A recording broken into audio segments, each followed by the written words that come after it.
ever copy something, then copy something else and lose the first thing completely, Windows 11 has a built-in fix for that, and it's off by default.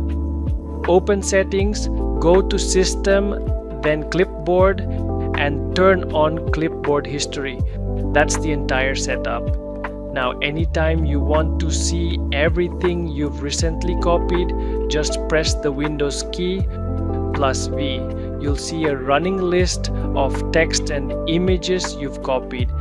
Not just the last one. Click any item to paste it instantly.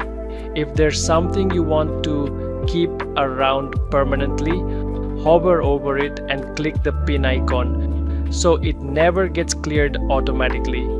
If you're signed into multiple Windows devices with the same account, turn on Sync across your devices in that same Clipboard settings page, so copied text follows you between PCs. Subscribe to Tactim for more Windows 11 productivity tips